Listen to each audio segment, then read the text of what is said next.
ခေါင်းစဉ်ကတန့်စင်သောဗိမာန်တော်အခြေပြုမဲ့ကျမ်းအေဖဲဩဒါစာ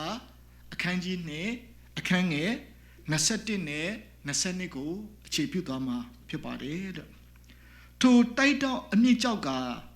ယေရှုခရစ်ဖြစ်တယ်ထိုကျောက်နှင့်တတိုက်လုံးဒီဆစ်ဆက်၍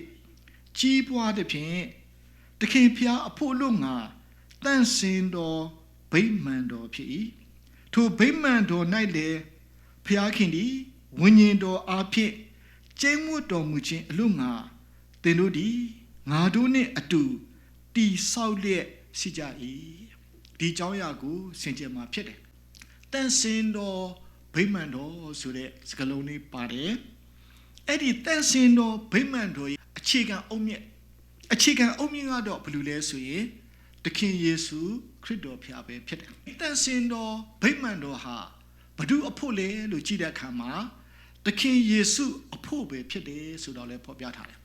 ပြီးတော့အဲ့ဒီတန့်စင်သောဗိမာန်တော်မှာတဲ့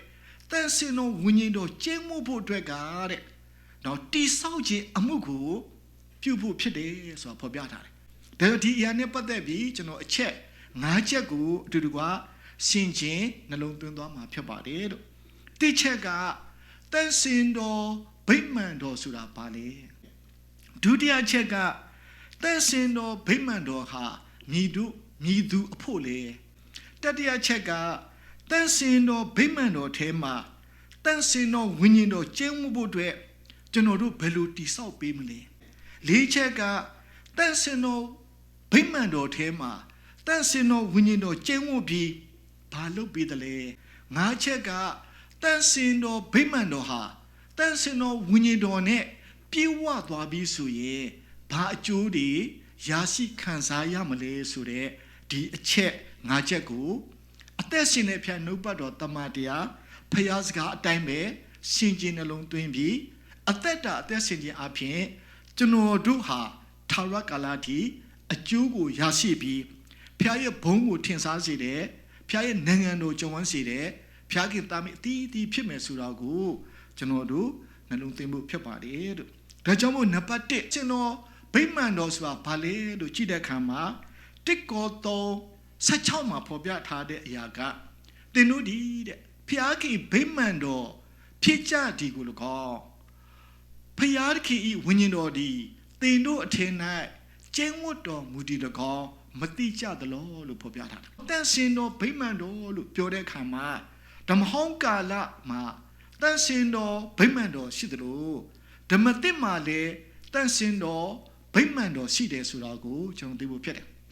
။ဓမ္မဟောင်းကာလဖျားလူမျိုးတော်တွေဖြစ်တဲ့ဣသရေလလူမျိုးတွေလက်ထက်မှာတန့်စင်တော်ဗိမာန်တော်လို့ပြောတဲ့အခါမှာမောရှေလက်ထက်မှာတဲနဲ့ဆောက်လုပ်ထားတဲ့ဗိမာန်ဟာတန့်စင်တော်ဗိမာန်တော်ဖြစ်တယ်။ဆိုလိုမုန်ဘုရင်ရောက်လာတဲ့အခါမှာသူကအုံနဲ့တခါပြန်တိဆောက်တယ်ဆိုတာတွေ့ရတယ်။ဒါဆိုလိုမုန်ဘုရင်လက်ထက်အုံနဲ့တိဆောက်ထားတဲ့အဆောက်အဦဟာလေတန့်စင်သောဗိမာန်တော်လို့ခေါ်တာဖြစ်တယ်။ဒါပေမဲ့ဓမ္မသစ်ကာလကျွန်တော်တို့လက်ထက်ရောက်လာတဲ့အခါမှာတန့်စင်သောဗိမာန်တော်ဆိုတဲ့အရာကသခင်ယေရှုရဲ့အသွေးအသက်နဲ့ရွေးနှုတ်ကယ်တင်ထားတဲ့ယုံကြည်သူဖျားခင်သားမီးတွေဟာတန့်စင်တော်ဗိမာန်တော်ဖြစ်တယ်ဆိုတော့ကိုကျွန်တော်နားလည်ဖို့ပဲဖြစ်ပါတယ်လို့ဒုတိယချက်ကတန့်စင်တော်ဗိမာန်တော်ဟာမြည်သူအဖို့လေဆိုတဲ့အရာဖော်ပြထားတယ်တော့ဒီတန့်စင်တော်ဗိမာန်တော်ဟာဘသူအဖို့လေလို့ကြည့်တဲ့အခါမှာ1ကော6:19နဲ့20မှာအဘယ်တို့နည်းသင်တို့ကိုခန္ဓာသည်ဖျားခင်ပေးသနာတော်မူသောဝိညာဉ်တော်သည်ဟူသောသင်တို့အထင်၌ကျင့်ဝတ်၍တန့်စင်သောဝိညာဉ်တော်ဤဗိမာန်ဖြစ်ကြောင်း၎င်းမိမိတို့ကိုမိမိတို့မပိုင်ကြောင်း၎င်းမသိကြသလော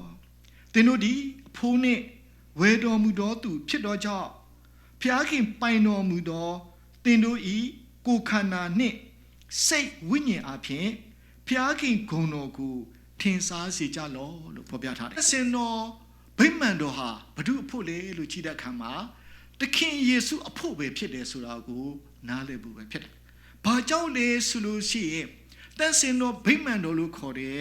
ယုံကြည်သူတွေကိုသခင်ယေရှုကသူ့ရဲ့အသွေးသူ့အသက်နဲ့ အဖို့ခပေးပြီးတော့မှအပြစ်တရားဆိုတဲ့စာရမဏေလက်ထဲကနေသူကရွေးနှုတ်ဝဲယူကဲတင်ထားတာဖြစ်တာဒါကြောင့်မို့ကျွန်တော်တို့ကိုကျွန်တော်မပိုင်ဘူးကျွန်တော်တို့ကိုဘယ်သူကပိုင်နေစေကျွန်တော်တို့ကိုချစ်ပြီးအသွေးအသက်နဲ့အပြစ်တရားနဲ့ရွေးနှုတ်ကဲတင်ပြီးအသွေးအသက်နဲ့ဝဲယူထားတဲ့တခင်ယေရှုကပဲပိုင်နေဆိုတာကိုကျွန်တော်နားလို့ဖြစ်တယ်ဒါကြောင့်မို့ကိုယ့်ကိုပိုင်တဲ့သူရဲ့ဂုဏ်ကျေးဇူးတော်တွေဖော်ပြဖို့ကိုယ့်ကိုပိုင်တဲ့တခင်ယေရှုရဲ့ဘုန်းတော်နာမတော်ထင်ရှားဖို့အတွက်ပဲကျွန်တော်တို့အသက်ရှင်ဖို့ဖြစ်တယ်ဆိုတာကိုကျွန်တော်နားလို့ဖြစ်တယ်ဒါကြောင့်မို့ပိုင်ရှင်ကတခင်ယေရှုပဲကိုကတခင်ယေရှုရဲ့ပိုင်ဆိုင်ထားတဲ့တန်ရှင်တော်ဗိမာန်တော်ဖြစ်တယ်ဒါကိုယ့်ရဲ့အမြင်ကိုအကြိုက်ကိုယ့်တဘောကိုယ့်အလိုကိုယ့်ဆန္ဒနဲ့ကိုယ်သွားမှာမဟုတ်တော့ကိုယ့်ကိုအသွေးအသက်ရွေးနှုတ်ထားတဲ့ရွေးဝယ်ထားတဲ့ပိုင်ဆိုင်ထားတဲ့တခင်ယေရှုရဲ့အလိုတော်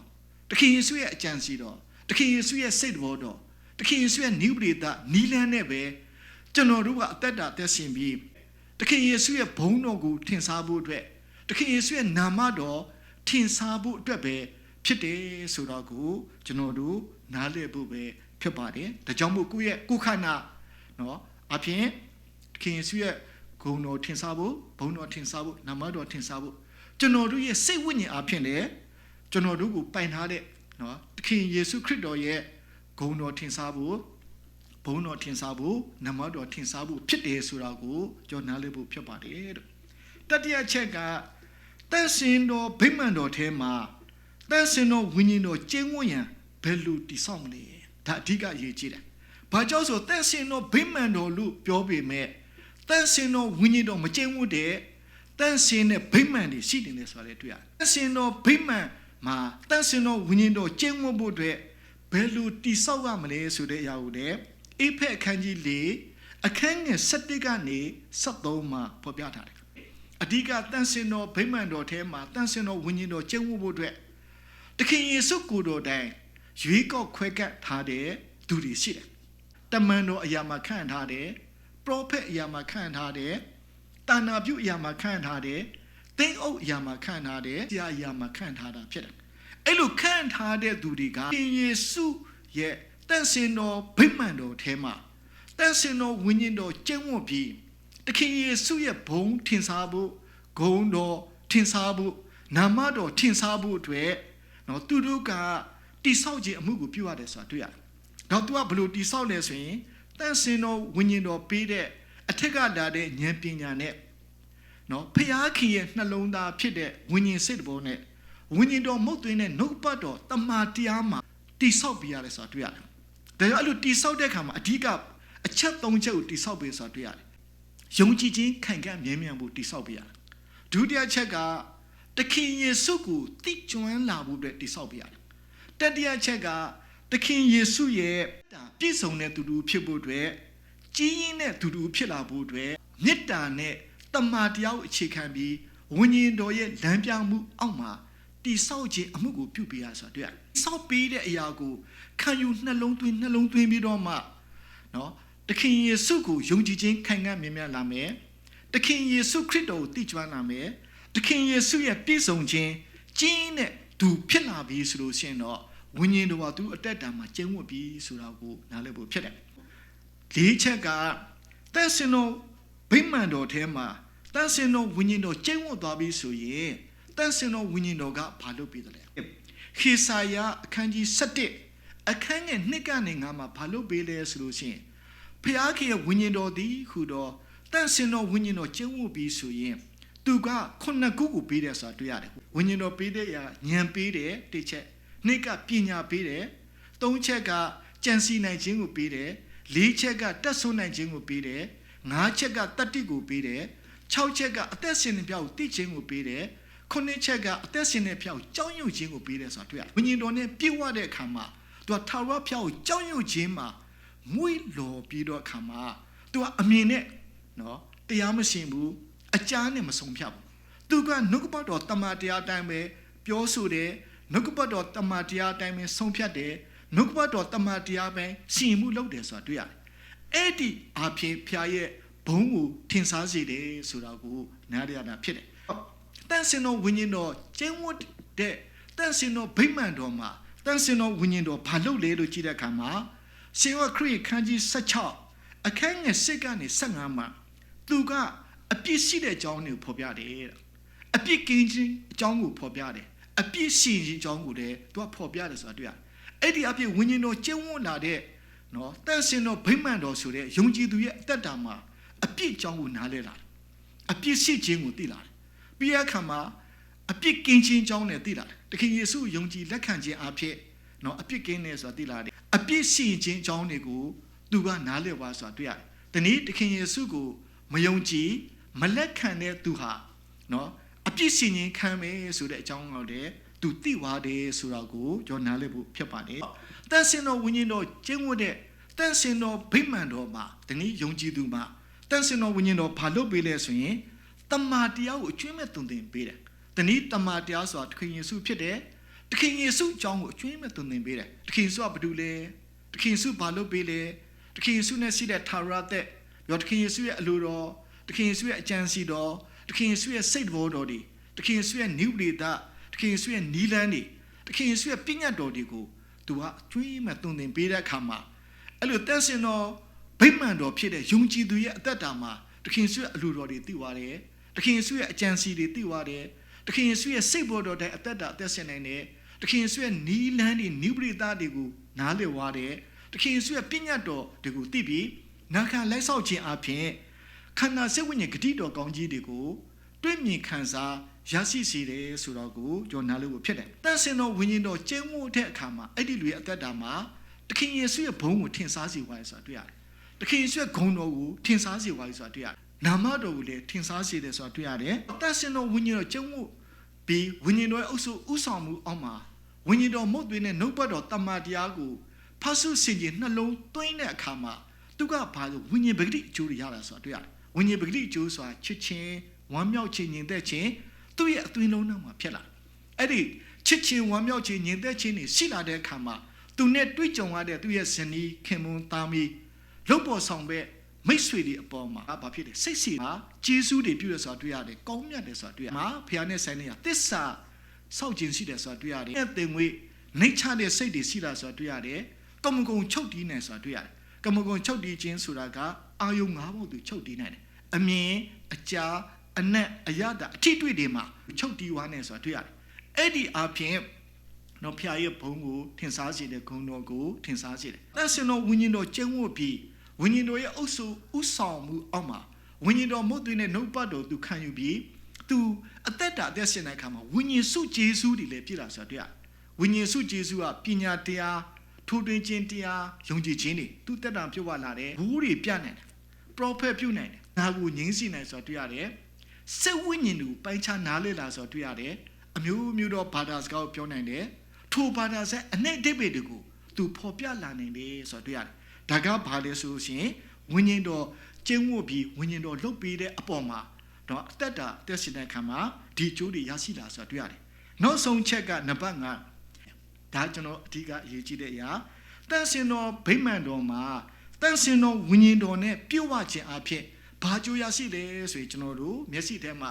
ပြန်ပြီးတော့ကြည့်တဲ့အခါမှာတန်စင်တော်ဗိမာန်တော်လို့ခေါ်တဲ့ရိုးရှည်မြို့မှာဘာရှိလဲဆိုရင်ဆိုလမုန်လက်ထက်ကစောက်ထားတဲ့တန်စင်တော်ဗိမာန်တော်ဆိုအဆောက်အဦကလည်းရှိနေတယ်တန်စင်တော်ဗိမာန်တော်လို့ခေါ်တဲ့နော်တခင်ယေရှုကလည်းရှိနေတယ်တန်စင်တော်ဗိမာန်တော်လို့ခေါ်တဲ့တခင်ယေရှုရဲ့တပည့်တော်တွေကလည်းရှိနေတယ်ဒါမဲ့ခြားနာတဲ့အရာပြန်ကြည့်တဲ့အခါမှာတန်စင်တော်ဗိမာန်တော်လို့တော့ခေါ်တာကြီးအတူတူပဲဓမ္မဟောင်းကာလဆိုလမုန်လက်ထက်တိဆောက်ထားတဲ့အုံနဲ့တိဆောက်ထားတဲ့ဗိမာန်လည်းတန်စင်တော်ဗိမာန်တော်ပဲအဲ့ဒါမဲ့တခင်ယေရှုကလည်းတန်စင်တော်ဗိမာန်တော်ဖြစ်လို့တခင်ယေရှုရဲ့တပည့်တော်တွေဟာယုံကြည်သူတွေကလည်းတန်စင်တော်ဗိမာန်တော်တွေပဲဖြစ်တယ်ဘာထူးခြားလဲဆိုလို့ရှိရင်ဆိုလမုန်လက်ထက်ဆောက်လုပ်ထားတဲ့တန်စင်တော်ဗိမာန်တော်မှာကြတော့တန်စင်တော်ဝိညာဉ်တော်နဲ့မပြည့်ဝတဲ့အခါမှာအဲ့ဒီမှာဖျားလူမျိုးတော်တွေပဲဖျားခင်ခန့်ထားတဲ့ရစ်ပြောဟိတ်တွေရှိတယ်ဖာရိဆဲတွေကျန်တဲ့ပုဂ္ဂိုလ်တွေရှိနေတာပဲသူတို့လည်းအစာဆောင်နေတယ်သူတို့ကလည်းဆုတောင်းနေတယ်သူတို့ကလည်းဆေဘိုးတို့တွေပေးလူနေတယ်ဒါပေမဲ့အဲ့ဒီမှာအပြစ်လွတ်ခြင်းမဖြစ်လောက်ဆိုတာတွေ့ရတယ်အဲ့ဒီမှာနတ်ဆူဆွဲတဲ့လူတွေရှိနေဆိုတာတွေ့ရတယ်အဲ့ဒီမှာ တန်ဆင်ဖြောင့်မမှုမရှိဘူးဆိုတာတွေ့ရတယ်လက္ခဏာလည်းမဖြစ်ဘူးဆိုတာတွေ့ရတယ်ဘာကြောင့်ဆိုတန်ဆင်တော်ဗိမာန်တော်တော့မှန်တယ်ဒါပေမဲ့တန်ဆင်တော်ဝိညာဉ်တော်ကျင့်ဝတ်ခြင်းမရှိပြုဝခြင်းမရှိတဲ့အခါအမှုတော်ဒါဆောင်းတာတကူနမိတ်လက္ခဏာတွေမထင်ရှားတွေ့ရတယ်ဖျားဘုံမထင်ရှားဆိုတာတွေ့ရတယ်ဖျားရဲ့ဂုဏ်တော်မထင်ရှားဆိုတာတွေ့ရတယ်ဘာကြောင့်လဲဆိုရင်အဲ့ဒီမှာရှိတဲ့ရစ်ပြောခိတ်တွေအဲ့ဒီမှာရှိတဲ့အရိဆဲတွေကြံတာပုဂ္ဂိုလ်တွေဟာသူတို့ကတော့တခင်ယေရှုမယုံကြည်မလက်ခံတဲ့အတွက်တန်ဆင်တော်ဝိညာဉ်တော်သူတို့ဆောင်မကျင့်မှုဆိုတာတွေ့ရတယ်ဝိညာဉ်တော်ရဲ့အုပ်စုဥဆောင်မှုအောက်မှာဝိညာဉ်တော်မုတ်သွင်းတဲ့နှုတ်ပတ်တော်တိုင်းအသ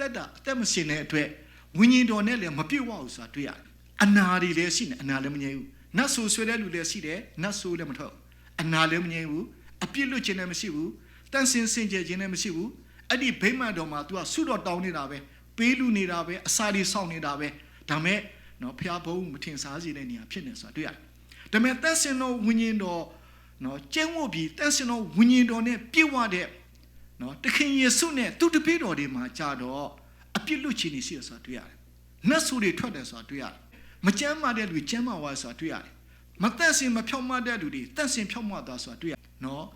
ငြိမ်သက်ဝမ်းမြောက်ခြင်းမရှိတဲ့လူတွေငြိမ်သက်ဝမ်းမြောက်ခြင်းတွေနော်ရှိတယ်ဆိုတာတွေ့ရတယ်ဘာကြောင့်လဲဆိုလို့ရှိရင်အဓိကကတန်ဆင်တော်ဗိမာန်တော်လို့ခေါ်ပေမဲ့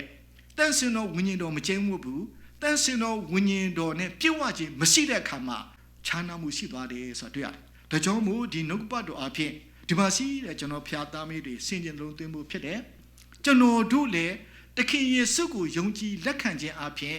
်တန်ဆင်တော်ဗိမာန်တော်ပဲဖြစ်တယ်တော့တန်ဆင်တော်ဗိမာန်တော်ဖြစ်တဲ့ကျွန်တော်တို့ရဲ့အသက်တာမှာတန်ဆင်တော်ဝိညာဉ်တော်ကျင့်ဝတ်နေပြီလားတန်ဆင်တော်ဗိမာန်တော်လို့ခေါ်တဲ့ကျွန်တော်ဟာတန်ဆင်တော်ဝိညာဉ်တော်နဲ့ပြည့်ဝနေပြီလားပြည့်ဝတဲ့လူနဲ့မပြည့်ဝတဲ့လူဘလို့ထူးခြားမှုရှိလဲဆိုရင်တန်ဆင်တော်ဝိညာဉ်တော်ကျင့်ဝတ်ပြီးဝိညာဉ်တော်နဲ့ပြည့်ဝတဲ့လူနဲ့တွေးဆုံလိုက်ရင်အပြစ်သားဟာဖျားသားဖြစ်သွားတယ်တန်ဆင်တော်ဝိညာဉ်တော်ကျင့်ဝတ်ပြီးဝိညာဉ်တော်နဲ့ပြည့်ဝတဲ့လူနဲ့တွေးလိုက်ပြီးဆိုလို့ရှိရင်နတ်ဆိုထွက်သွားဆိုတာတွေ့ရတယ်တန်ဆင်တော်ဝိညာဉ်တော်ကျင့်ဝတ်ပြီးတန်ဆင်တော်ဝိညာဉ်တော်နဲ့ပြည့်ဝတဲ့လူတူဆိုလို့ရှိရင်သူကအနံ့ကျင်းဝါဆိုတာတွေ့ရတယ်တန်ဆင်တော်ဝိညာဉ်တော်ကျင့်ဝတ်ပြီးဝိညာဉ်တော်နဲ့ပြည့်ဝတဲ့လူနဲ့စကားပြောရင်အဲ့ဒီလူရဲ့အသက်တာငြိမ်သက်ခြင်းဝမ်းမြောက်ခြင်းတွေတွေ့ရဆိုတာတွေ့ရတယ်တန်ဆင်တော်ဝိညာဉ်တော်ကျင့်ဝတ်ပြီးဝိညာဉ်တော်နဲ့ပြည့်ဝတဲ့ဒုတူနဲ့စကားပြောလိုက်ရင်သူ့ရဲ့အသက်တာမှာမြုံနေတဲ့အရာတွေမအောင်မြင်တဲ့အရာတွေနော်ပြန်လေပြီးတော့မှအောင်မြင်တိုးတက်ကြီးပွားခြင်းတွေရရှိဆိုတာတွေ့ရတယ်ဘဝအသက်တာမှာပျော်ရွှင်ခြင်းညင်သက်ခြင်းဝမ်းမြောက်ခြင်းနဲ့ကြုံဝတဲ့ကောင်းကြီးတွေပြုဝဆိုတာတွေ့ရတယ်ဒါကြောင့်မို့ကျွန်တော်ဘဝအသက်တာမှာကျွန်တော်တို့ဟာတခင်ယေရှုယုံကြည်ခြင်းအပြင်တန်ဆင်တော်ဝိညာဉ်တော်ရဲ့ဗိမာန်ဖြစ်တယ်ဒါတန်ဆင်တော်ဝိညာဉ်တော်ရဲ့ဗိမာန်ဖြစ်တဲ့ကျွန်တော်တို့အသက်တာမှာတန်ဆင်တော်ဝိညာဉ်တော်ကျုံဝတ်ပြီးတန်ဆင်တော်ဝိညာဉ်တော်နဲ့ပြည့်ဝဖို့ဖြစ်တယ်အဲ့လိုတန်ဆင်တော်ဝိညာဉ်တော်ကျုံဝတ်ပြီးဝိညာဉ်တော်နဲ့ပြည့်ဝဖို့ဆိုလို့ရှိရင်တော့တန်ဆင်တော်ဗိမာန်တော်ထဲမှာဖျားခင်ခံရတဲ့သူရှိတယ်ပရောဖက်အရာမန်တော်အရာ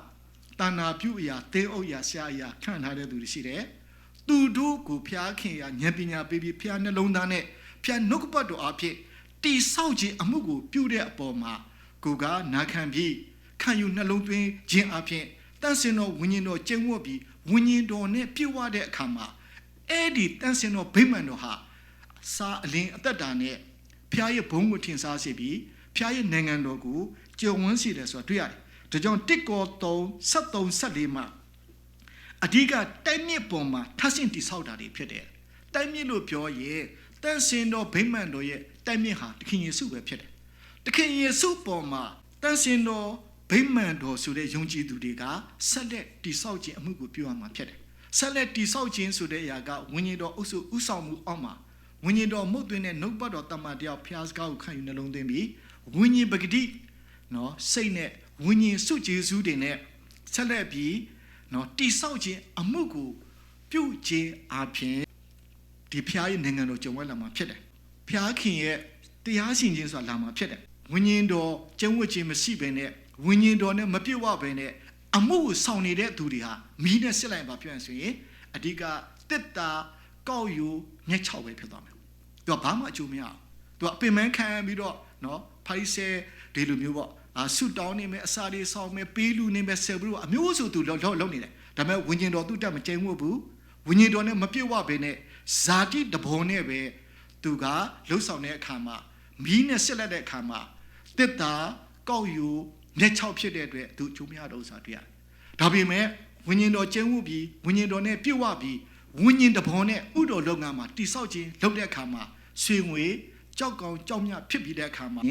အကျိုးကိုရရှိမှာဖြစ်ပါတယ်လို့ဒီနှုတ်ဘတော်အပြင်ကျမ်းစာတဲ့ကျွန်တော်အသီးသီးရဲ့အသက်တာမှာကျွန်တော်တို့ဟာတန်ဆင်တော်ဗိမာန်တော်ဖြစ်တယ်ဝိညာဉ်တော်ကျင့်ဝတ်ဖို့တဲ့တိဆောက်ခြင်းအမှုကိုအချင်းချင်းပြုနေရတာဖြစ်တယ်ဝိညာဉ်တော်ကျင့်ဝတ်ပြီးဆိုလို့ရှိရင်ဝိညာဉ်တော်ကကျွန်တော်အံ့ဖွယ်ရာဆုကျေးဇူးတွေပေးသွားမှာဖြစ်တယ်ပြီးတော့ဝိညာဉ်တော်နဲ့ပြုတ်ဝခြင်းအပြင်ကျွန်တော်တို့တိဆောက်ခြင်းအမှုကိုကောင်းစွာလုပ်ဆောင်နိုင်မှာဖြစ်ပါတယ်လို့ဒီနှုတ်ဘတော်အပြင်ကျမ်းစာတော်သူသည်ဒီအသက်တာမှာဖျားရည်ကောင်းချီးရှိပါစေ